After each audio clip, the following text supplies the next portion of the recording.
a very tragic event took place. An event that truly, as I was even preparing myself for this topic, it was difficult, to say the least. It was extremely difficult to prepare such a topic, to speak on such a person who was so beloved to Prophet ﷺ, who held such a high honor and esteem in the life of Prophet ﷺ, and the heart of Prophet ﷺ, and the mind of Prophet Muhammad Rasulullah ﷺ. And this day also coincides 50 years after the passing of Rasulullah ﷺ, with the Shahadat of Sayidina Hussain radiallahu anhu and the family of the Prophet ﷺ. 72 members with him, along with his family. And their Shahada marks also on the day, the 10th of Muharram, in the city of Karbala in Iraq. And I really do not need to explain the level of love that Rasulullah ﷺ had for Sayyidina Hussain and Sayyidina Hassan radiallahu anhum. And the hadith, Sahih hadith, the authentic hadith, relates the love that Rasulullah ﷺ had for his grandchildren. And this love was not only a genetic love. This love was not only because they were his grandchildren, but this love was also a spiritual love, and a love that we see in our fiqh, and we see in the fiqh of Ahl Sunnah wal Jama'ah, that in every single prayer we say Allahumma salli ala Muhammadin wa ali Muhammadin wa barik wa sallim alayhi. Allahumma salli ala Muhammadin, that praise be to Muhammad sallallahu alaihi wasallam, wa ahli Muhammad, in the family of Rasulullah sallallahu alaihi wasallam. That this is in the basis, in the very fabric of the fiqh of Ahl Sunnah wal Jama'ah, and in our Sharia, to send salutations and praises of Allah subhanahu wa ta'ala to Prophet sallallahu alaihi wasallam and to his family. And to his family. This is the level of affection that the Rasulullah sallallahu alaihi wasallam embedded in the hearts of this ummah, embedded in the lives of this ummah, that 1400 years till this day, we send our praises and our salutations to both the Prophet ﷺ and his family.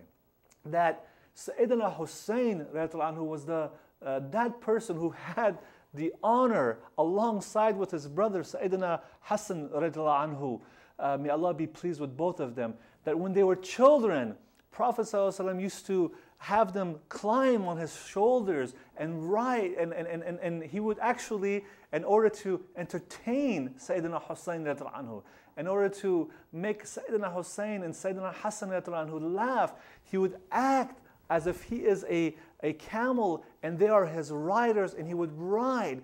And there's a narration that says that once Sayyidina Hussain anhu, or was it Sayyidina Hassan anhu, said that camel makes a humph noise. You didn't make that noise. And Rasulullah sallallahu alaihi wasallam, Khatamun Nabi'een, Rahmatul lil Alameen, Sayyid al-Mursaleen, Ashraf al-Anbiya, he makes that noise for his grandchildren.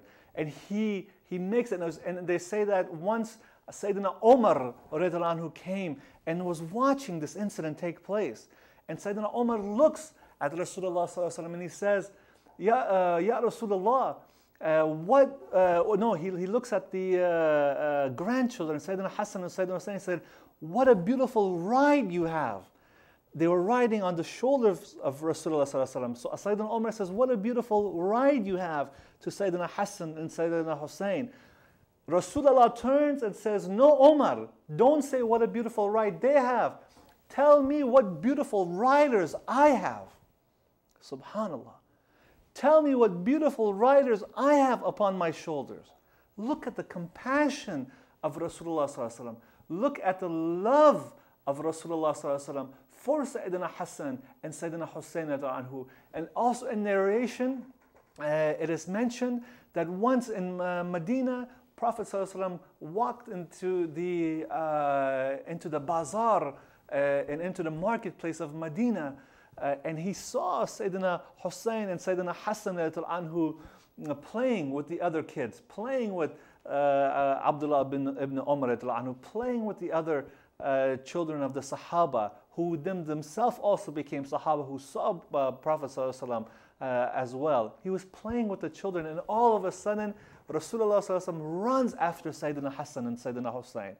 And when they're running towards the right, he runs after them. When he's running towards the left, he runs after them. When they run forward and backward, he runs until he catches them and grabs them and embraces them and hugs them and kisses them.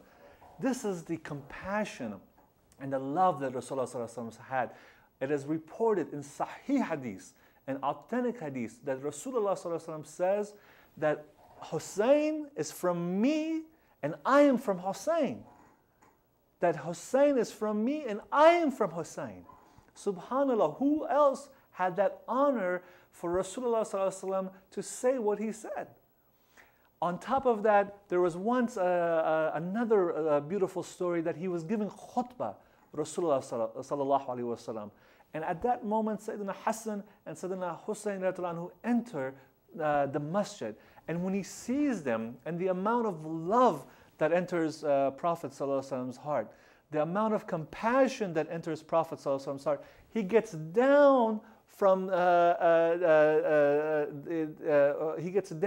the pulpit to go and embrace and kiss and hug Sayyidina Hussain and Sayyidina Hassan radiallahu anhu. He leaves the khutbah to come and embrace his grandchildren. They had such an honor and such a compassion in the heart of Rasulullah. And it is the same Hussain and same Hassan that Prophet ﷺ says of them in another authentic hadith, that my house will be opposite of your house in Jannah. That he guaranteed them Jannah because he knew, and this many people might say, is he guaranteeing them Jannah because he is his family members? Absolutely not. Absolutely not. Because there was a time that Bibi Fatima radiallahu anhu, Prophet ﷺ told her that, Fatima, don't think that Jannah will be automatically granted to you because you are the daughter of Rasulullah ﷺ. That this was not a freebie, that by being in blood relations of Rasulullah ﷺ that you will be granted Jannah. But in fact, Rasulullah knew there was a kayfiyah and Hussain radiallahu anhu. He knew that there was a kayfiyah, that there was an essence beyond the fathom of other people that was embedded in the life of Sayyidina Hassan and in the life of Sayyidina Hussain radiallahu anhum. And he saw that, and he said that they will be Sayyida Shabab Ahl al-Jannah, that they will be Sayyida Shabab Ahl al-Jannah, that they will be the masters of the youth in Jannah. Another hadith that was attributed to Sayyidina Hussain and Sayyidina Hassan anhu, that Prophet ﷺ says that they will be the masters, that they will be the leaders of the youth in Jannah, that these men, that these boys are destined to Jannah. And there's reasoning behind it. And there's reasoning behind it because Prophet ﷺ was able to look into the actual kayfiyah beyond the bloodline, because we know that bloodline doesn't guarantee anyone Jannah. Because if it was bloodline, Abu Lahab would be in paradise. And we know Tabbat Yada Abi Lahabi wa Tab, that in Surah Al-Lahab, that Allah promises Nahr and punishment and hellfire for his uncle Abu Lahab. And we know that Abu Jahl and others who did not accept his compassion, did not accept his mercy, did not look into their hearts and did not look into their souls, but they were mixed up in an environment that took them away from the true essence of Deen and of Islam, and they were never guaranteed Jannah. But Sayyidina Hussain and Sayyidina Hassan through Sahih Hadith was granted Jannah. And Sayyida Shabab Ahl Jannah, that they will be the leaders. And how can you be a leader until you are in Jannah? In order to be the leaders of the youth in Jannah, you have to enter paradise. And that paradise, because of the amal, because of the niyyah, because of the kayfiyah of Sayyidina Hussain and Sayyidina Hassan anhum, they were given that guarantee to enter Jannah. Now, you can see the love that Prophet ﷺ had for Hazrat Hassan and Hazrat Hussain anhu, that nobody else had this honor, that Prophet ﷺ would actually lift the garment of Sayyidina Hussain anhu, and he would kiss him on the navel. He would kiss him on the stomach. This is the compassion and love that Rasulullah ﷺ had for Sayyidina Hussain anhu. And on the day of the 10th of Muharram and 61 Hijri, look what happened to that beloved grandson of Rasulullah ﷺ, to that beloved Sahabi of Rasulullah ﷺ, to the son of Sayyidina Ali anhu, to the son of Bibi Fatima Zahra anha. Look what happened because of the love he had for the sunnah of Rasulullah, for the love he had for safeguarding the deen from going into oppression, following the sunnah. He was following the sunnah of Anbiya. He was following the sunnah of Isa alayhi salam and Musa alayhi salam and his own grandfather Prophet sallallahu alaihi wasallam, to standing up against injustice and standing up against oppression, against some evils within the ummah. And many would say that he went because of personal reasons. Never. Sayyidina Hussain who went to go and safeguard this ummah, to go and safeguard the tradition of Rasulullah sallallahu alaihi wasallam. And 11, the narration says about 11,000 soldiers come and they take siege of the area where Sayyidina Hussain anhu is. And this is where? In the city of Karbala in Iraq, getting close to Kufa. So at this moment, Sayyidina Hussain anhu sees how serious the situation is and sees how serious this matter is. So he decides to set up camp right there in Karbala because he literally was unable to move forward. 11,000 men versus 72. And when he sets up camp, he's actually close to a river.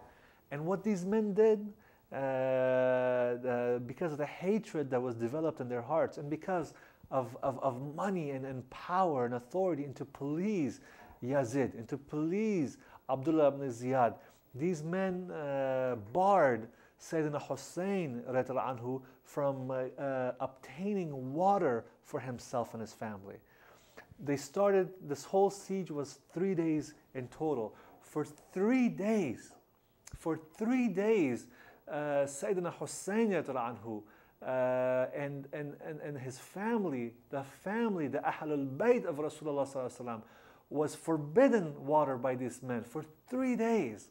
And once Sayyidina Hussain comes out and says, "Oh people, you call yourself Muslim, and I am the grandson of Rasulullah sallallahu alaihi wasallam, and you knew how much love Rasulullah had for me. How could you bar me and my family and the family of Rasulullah, the family of the Prophet of Islam, from obtaining the necessity like water for the family?"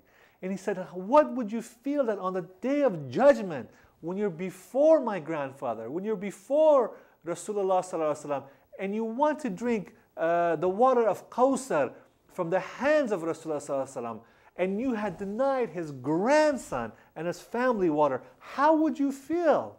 How would you feel? How would you react to this?" And some of the soldiers, they started feeling compassion for Sayyidina Hussain anhu, but their commanders were stringent men, were men whose hearts were cold, except for Hur. Hur ibn Yazid came to the fold of Sayyidina Hussain anhu, and he came to him and said, "I am with you." He felt the passion, he felt the compassion for Hussain anhu, and he looked at the Kufans and said, what kind of people are you?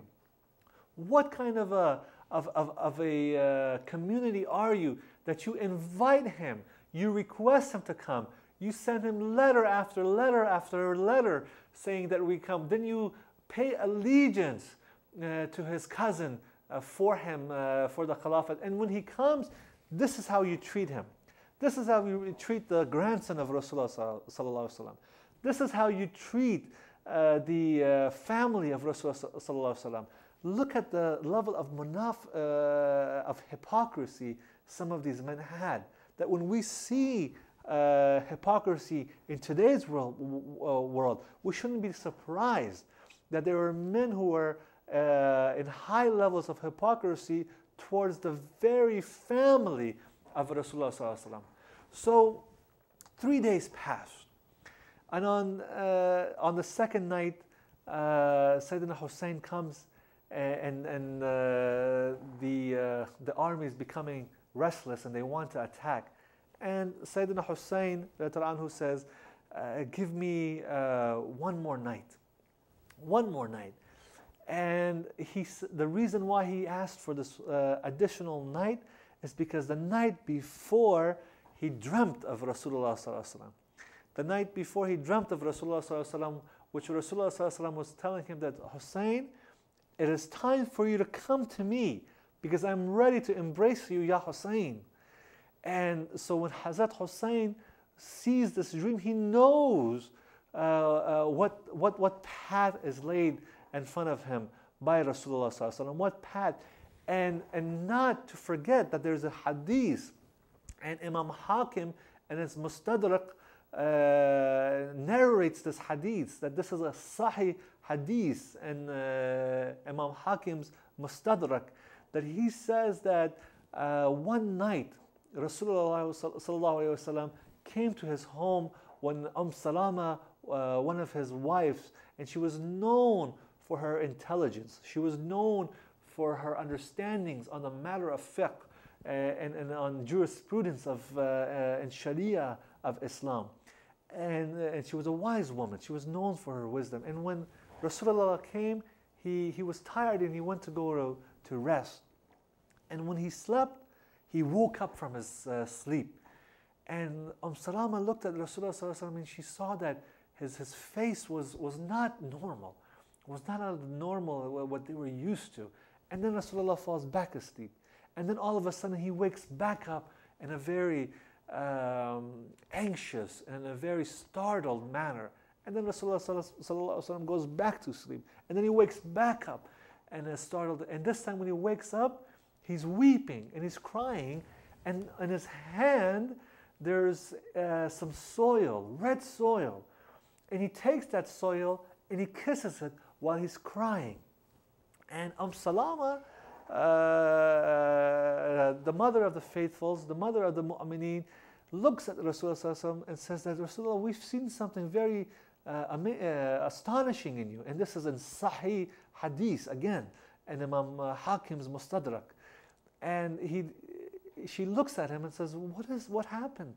And she said that I had a dream that Jibreel alayhi salatu wasalam comes to me, the Archangel Gabriel, Jibreel, comes to me and says that affliction is going to come before your beloved grandson Hussain, and he will be martyred, and he will become a shaheed, and he will become killed in the path of Allah subhanahu wa ta'ala, in your path. And this startled me. And then he said that Jibreel alayhi salam said that, do you want me to show you where this is going to happen? And Sayyidina Rasulullah said that, yes, show me. And he said that he showed me the city of Karbala, the place of Karbala. And he said, this is where your grandson, this is where Hussain anhu, and members of your family will become shaheed, and their blood will be spilled, their holy blood would be spilled there. And this is the soil, and that soil physically came to the hand of Rasulullah, and he embraced that soil, and he wept upon this occasion. That Prophet knew that this was going to happen. Prophet knew that Allah's testing will come upon Sayyidina Hussain, because it is said by Prophet that there are some people that their level in paradise is so elevated, that their life in paradise is so elevated that their amal alone, that their actions alone in the world can give them what Allah has already established for them in Jannah. And in order for them, because Allah is adil, Allah subhanahu wa ta'ala is just, and in order for His justice to take place, that for them to attain that level, sometimes some people in this world will be given trials, will be given testings, would be given tribulation in their life in order for them to attain that level that Allah has kept for them in Jannah. And this is an attribute to Sayyidina Hussain radiallahu anhu, that Allah had to have him go through those trials and tribulations for him to be Sayyid Shabab Ahl Jannah, for him to become the leader of the youth in Jannah, for his home to become opposite the home of Rasulullah sallallahu alaihi wasallam, for his place to become Jannah, and then in that elevated position with the Prophet sallallahu alaihi wasallam, and that elevated status that Prophet gave to him, he had to receive these trials and tribulations in the path of Allah, and Prophet knew of this. So Sayyidina Hussain sees Prophet ﷺ in his dream and said that it is time for you to come. And when he asked for that additional day, the reason why he asked for it, he told his family, he said, I didn't ask for that one additional night for us to retreat, or for us to leave this path, because, or for us to give allegiance to Yazid, because I would never give allegiance to Yazid, because we are the family of Rasulullah sallallahu alaihi wasallam. We are the followers of the Sunnah of Rasulullah sallallahu alaihi wasallam, and we will never bow our heads towards any form of tyranny or oppression or anything that is batil or falsehood. We will always stand by the truth.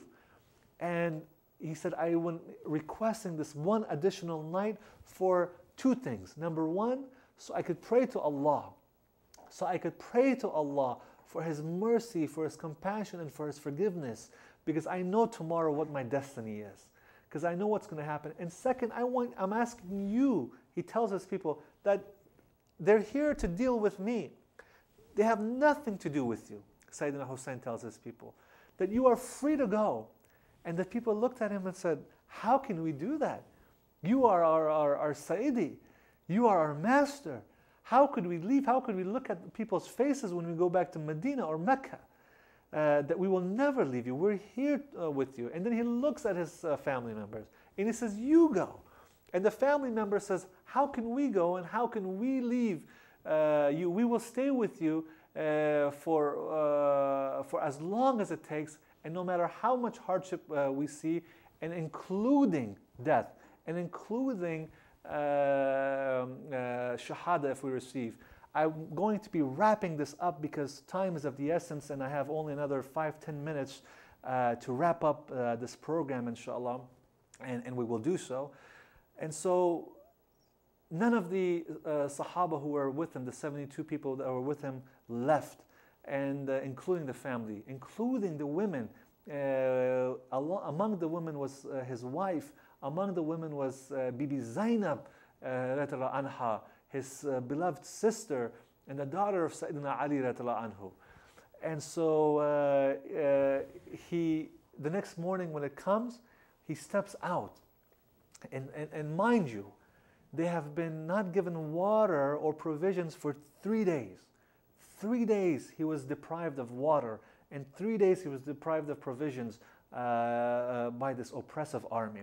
So he comes out along with the Sahaba who were with him, who accompanied him, these 72 people, excluding the family. They were inside. And at that time, warfare was on a one-on-one basis. It would start with a duel, that you would fight one person from this side and one from the opposite side. And whoever wins, wins, and whoever loses, loses.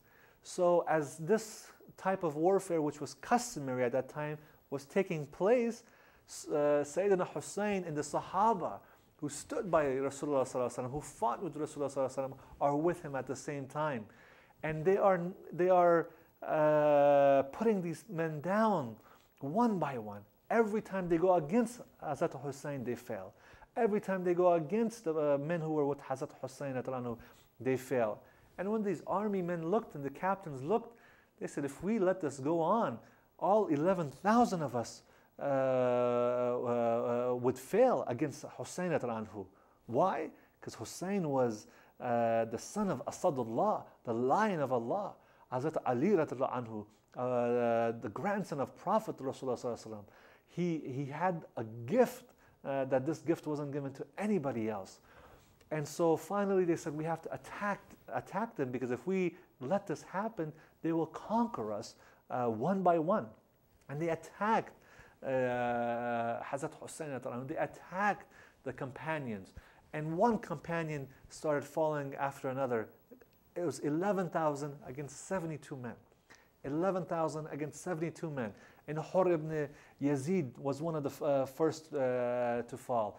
And other Sahaba were falling until his entourage all became shaheed. And then his family comes out. And amongst his family, one of his first to fall down was his cousins. And then as he was dying, another cousin would come. And then he would fall. And one cousin would yell at the other cousin to make sure you don't die before Sayyidina Hussain, to die protecting Sayyidina Hussain. And then his son comes. Sayyidina Hussain's son comes out. And when his son comes out, his son is martyred, his son is killed. And when he goes to his son, imagine the level of compassion and the kaifa that was taking place.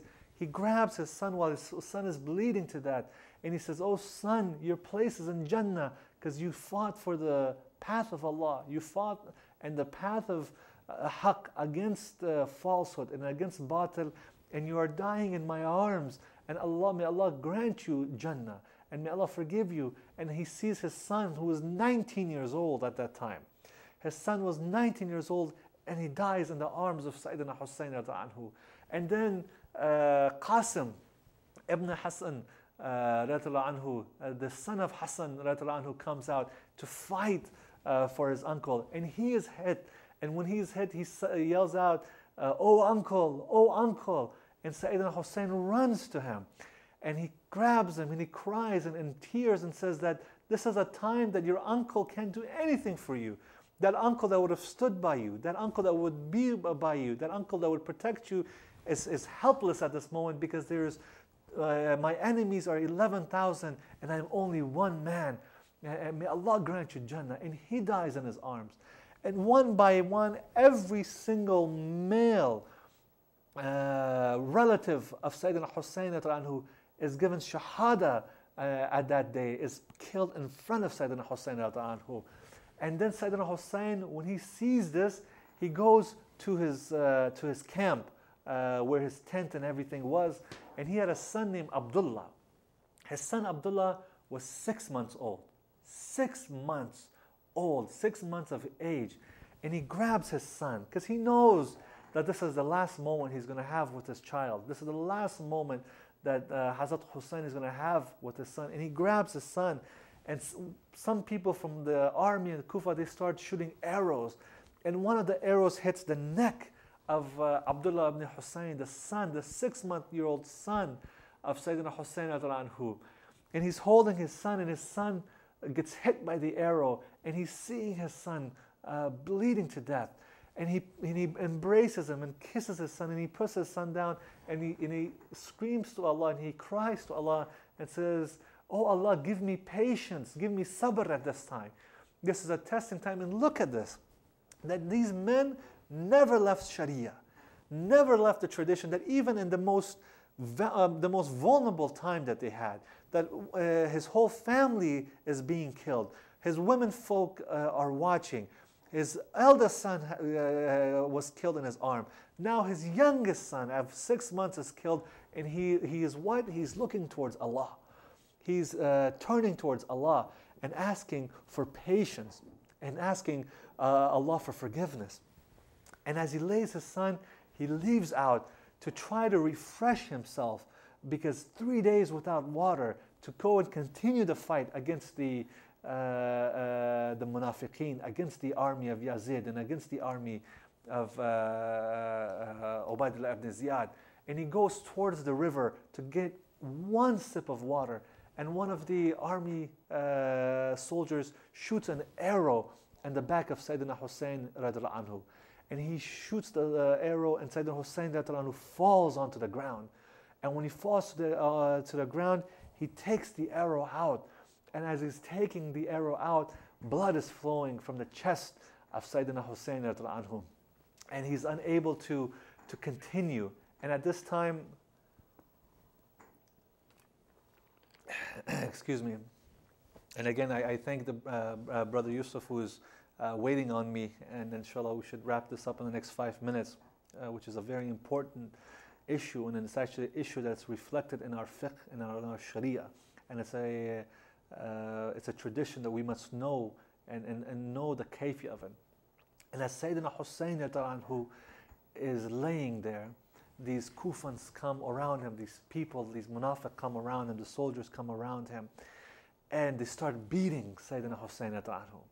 They start hitting Sayyidina, they start trampling Sayyidina Hussain anhu. And at that time, Sayyidina Hussain yells at them and says, "What are you doing? Allow me to get one sip of water, and then let me deal with you. And let me refresh, and let me deal with you." And they say harsh words that I cannot bring to my tongue, that I cannot say it myself, that in narration, very harsh words to Sayyidina Hussain anhu. And Sayyidina Hussain says, "Don't you know who you're kicking? Don't you know who you're killing? Don't you know who this person is that's laying in front of you?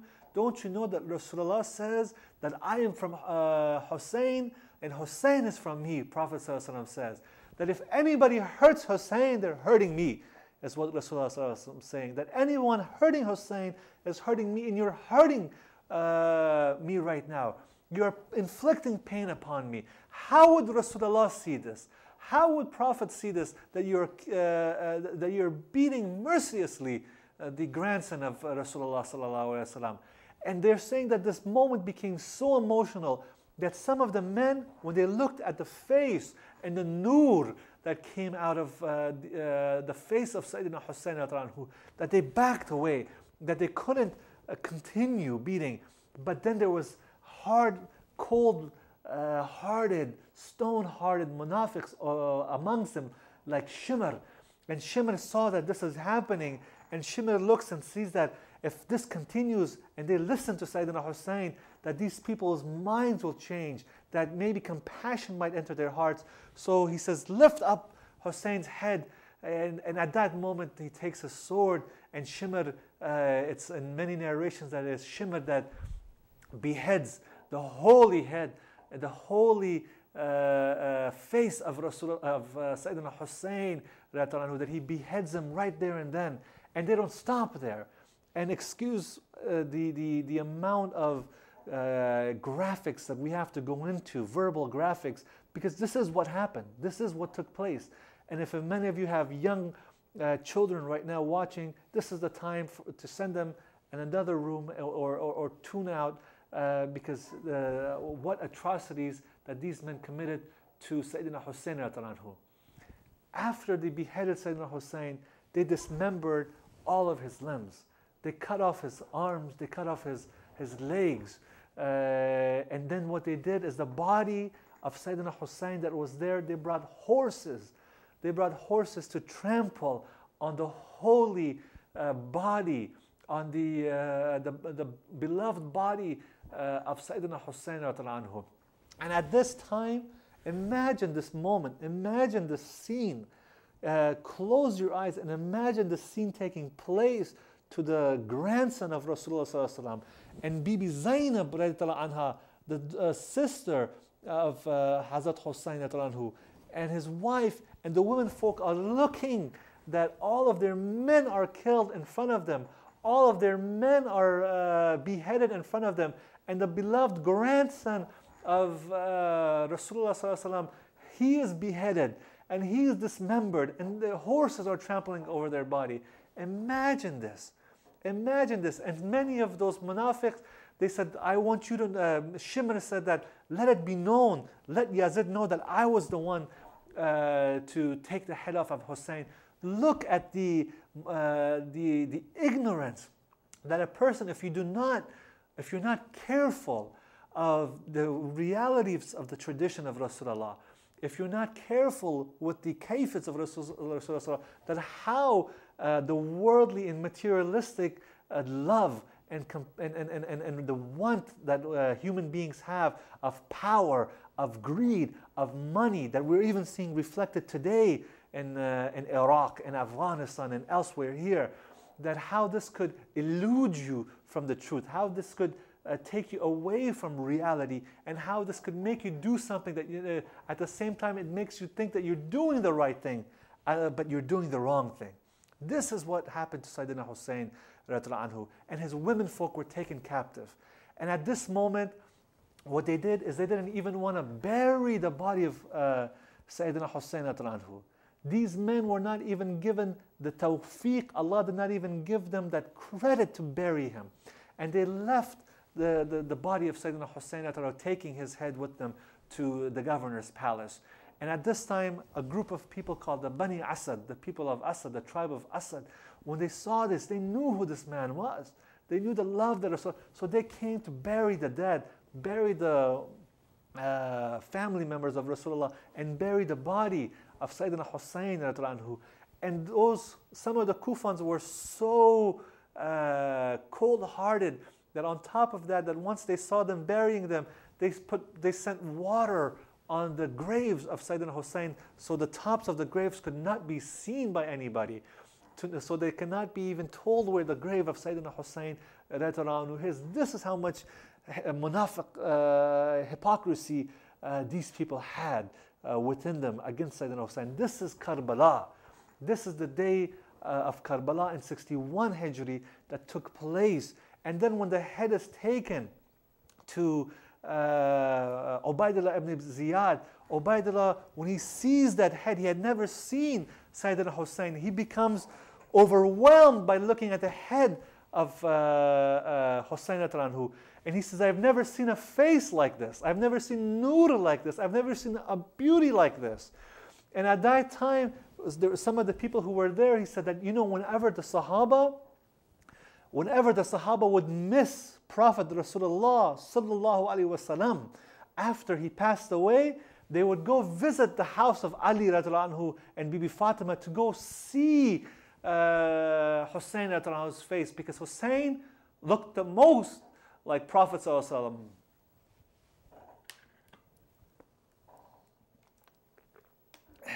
The Sahaba, they said that Prophet sallallahu alaihi wasallam's Hazrat Hussein's face resembled the most to Prophet Muhammad Rasulullah sallallahu alaihi wasallam. So whenever the Sahaba missed Rasulullah sallallahu alaihi wasallam, they would go to see the face of Hussain anhu. That was the face, the beloved head that they decapitated, that head that Prophet sallallahu alaihi wasallam used to put on his chest, that head that Prophet sallallahu alaihi wasallam used to kiss the forehead, that head that Prophet sallallahu alaihi wasallam used to put on his lap. This is the munafiqat that these men had. And they imprisoned the entire women folk, the entire women of Rasulullah sallallahu alaihi wasallam. And then they said that when Bibi Zainab was passing through the dead bodies of her family member, she would yell to the skies that, "Oh Muhammad, oh my grandfather, oh Muhammad, look what's happened to your family. Look what they're doing to your family. Here lies your family members, and there lies Hussain, your beloved grandchild, maimed, dismembered, and beheaded. Look what's happening, and we, the women, are being taken as prisoners." That in some narration, it said that these men were so evil that they took off the scarves of Bibi Zainab anha and the wife of Sayyidina Hussain to parade them in the streets of Kufa until they took him to to prison, and they imprisoned the family of Rasulullah sallallahu alaihi wasallam. And then Yazid, the head was sent to Yazid, and then Yazid sent this head to the remaining women in Medina to intimidate them, to show them that if you go against me, to the women, because the men were not left. They were even trying to intimidate the women. Why? Because they knew that in the veins of these women was the blood of Rasulullah sallallahu alaihi wasallam, and that even if the men were taken out, that the women were so courageous and so bold and so strong that even these women might stand up against him. So he sent the head of Hussain anhu to Medina to intimidate women, so women don't. And they said that when they saw the head, they embraced the head of Sayyidina Hussain and said, we will never become intimidated. Because you cut off the head of Hussain, you think that we will follow the way of batil and leave the way of haq? Never. And it's said in narration that the head of Hussain who was buried alongside his beloved mother, Sayyidina Bibi Fatima anha. And we can go on. We can go on, and I may continue this talk, which is it's an important matter. It's an important detail and a tragic story within the history of Islam that we must tell this. And this does not fall into any category of Shia or Sunni. This is Muslim, this is Islam, this is what happened, this is what took place. And in many of the narrations that I quoted to you tonight are all narrations through the books of Ahl al-Sunnah wal Jama'ah. And this is along with our Sharia and the fiqh that we follow. We are supposed to have love for the Sahaba. We are supposed to have love for the Ahl al-Bayt and the family of Rasulullah sallallahu alaihi wasallam. That in every prayer we say, Allahumma salli ala Sayyidina Muhammadin wa ali Muhammad, and the family of Rasulullah. And we need to know these stories to reflect on it.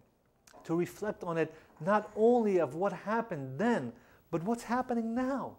What's happening now, and do not allow us to be veiled with materialistic and worldly offerings and positions and what have you, to look away from what is right and to follow what is wrong just because the promise of some money and wealth. This is some of the essence of the story of Sayyidina Hussain because he fought not for his wants, he fought for the tradition of Rasulullah sallallahu alaihi wasallam and for the compassion he had for haqq and the way of truth against batil. And these are the reflections of the 10th of Muharram, alongside when I just said earlier in the beginning of the program, the Prophet fasted on this day because Allah subhanahu wa ta'ala emancipated Musa alayhi salatu wasalam and the Jews from the tyranny and the oppression of the Pharaoh. And he fasted on the 10th, and he said, I'll fast on the 9th and 10th, or the 10th or 11th, if I live another year, 2 days, one day alongside the 10th. But at the same time, in the 61 Anu Hijri, this event, this dark event took place in Karbala on the 10th of Muharram, and we must reflect on it. We must know what happened, why it happened, to who it happened, to which beloved and compassionate soul it happened to. And may Allah give us a tawfiq to always follow in the true tradition of Rasulullah sallallahu alaihi wasallam and the path of haqq, to know batil when it's batil, to know, may Allah give us the insight to know falsehood when it's false. May Allah enlighten our hearts with haqq. May Allah always have the love of Allah, the love of Quran, the love of Rasulullah sallallahu alaihi wasallam, the love of Ahl al-Bayt, and the love of the Sahaba anhum ajma'een, and the love of the Chariyar and the Khulafa Rashideen in our hearts and our minds, and always continue this love in our ummah. And may Allah give us the love of one another, the love of each other in our hearts, to have compassion for another, to have devotion for one another, and to not allow hatred to cloud our vision and our goals and our hopes. And again, keep me in your du'as. and I will do the same. And I thank you again for tuning in to Islam in America, and I ask you to continue your prayers to me, and always send your salutations. إن الله وملائكته يصلون على النبي يا أيها الذين آمنوا صلوا عليه وسلموا تسليما اللهم صل على سيدنا ونبينا ومولانا محمد وبارك وسلم عليه. السلام عليكم ورحمة الله وبركاته.